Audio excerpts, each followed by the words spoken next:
And y'all, how y'all doing this morning? Y'all making it in the summer heat? Look, I want to be brief because this Sunday, this morning, we've got a lot to cover. We're going to end this morning with an introduction to new members, and we've just got so much going on. And so I've got two brief announcements for us. First of all, Regen, our ministry, an amazing ministry, is about to kick off again. They have their launch coming up soon. And so if you have ever been curious about that ministry, if you have no idea what it is and you are just intrigued by the name Regen and you want to know more about it, we have a table outside with some people manning that table that would love to let you know more about the ministry of Regen and the things coming up there. And so please take some time at the end of the service to go shake their hands and get your questions answered. Secondly, right after second service this morning, we have a film called Resilience. It's the Resilience film. It's a documentary that's going to be showing in the venue immediately after second service.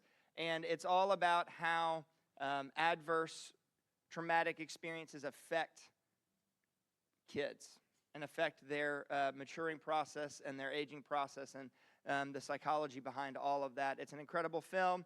We're going to kind of discuss it right after. And that's actually gearing us up for next Saturday. Several of the student and kids volunteers are going to be going through a kind of a half-day training on trauma. Let me see if I can remember this. It's TBRI training, trauma-based relational intervention training.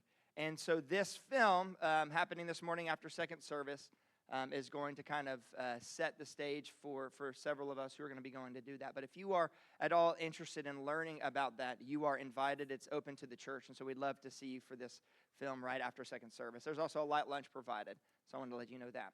Now, I want to get off the stage, but first, I want to introduce someone who is very, very close to my heart for lots of reasons. Go ahead. I'm going to say a couple of words, but go ahead and come up here, Mr. Mitch. So this is Mr. Mitchell Marty. He is going to share, yeah, that's right. He is going to share his story about his time serving with us so far with Trinity students in the back. But this man is an answered prayer. Was an answered prayer. My first conversation with him was full of life, and it was the life he was giving to the conversation.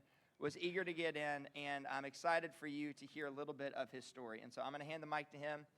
Actually, he has one on his face, so I'm not going to hand it to him. Thank you. And y'all give it up for Mr. Mitch. Just so you know, if you join the youth group, you get a cool mug like this. My working theme for my God story in my mind was prayers. I was told to move you to the center. Oh, sorry. Okay. So I'd be the center of attention? That's right. Awesome. My working theme for this would be prayers, chairs, and Jesus. So see if you can follow. These days I answer to many names: Mitch, Mitchell, Marty, Pop, Poppy, Renee's husband. But on Wednesday night, I'm Mr. Mitch. And I usually have carrying in a bag of bananas and oranges, sometimes 2 bags. But several years ago, I took a spiritual gift and ministry assessment and discovered my strength was working with youth.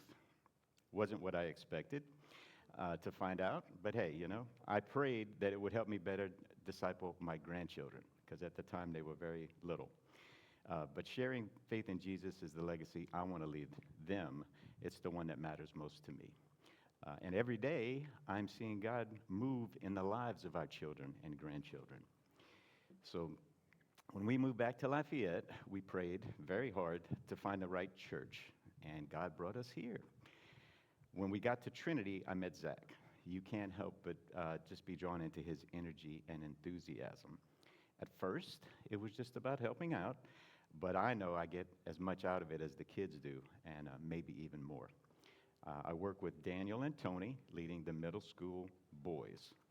They are curious, very energetic little explorers that once you understand their language, they have a lot to say and share. And as they see how much we are invested, they actually want to know what we know. And one of the things we leaders have come to know is that chairs in our small group room can be a distraction and also a jungle gym. A couple of weeks ago, Tyler preached about building the kingdom, and that's what we get to do. Each week, we get to pour into the lives of the kids who will grow up to be the church. In the past 2 years, I've already gotten to witness many of our boys becoming young men who are genuinely interested in learning the Bible and excited to know about Jesus. Some have even made the decision to be baptized and publicly declare their faith right out there. We get to start that ripple in the pond and then watch their faith grow. So whether we're tying knots in bracelets, doing trust-building exercises, trying to extract one of the boys from a chair, or any of the other activities that we do, we get to listen to them and encourage them in their faith. Witnessing the impact we're making and seeing spiritual maturity is such a joy for me. So being in the youth group, for me, is like putting the needle down in the groove of a record.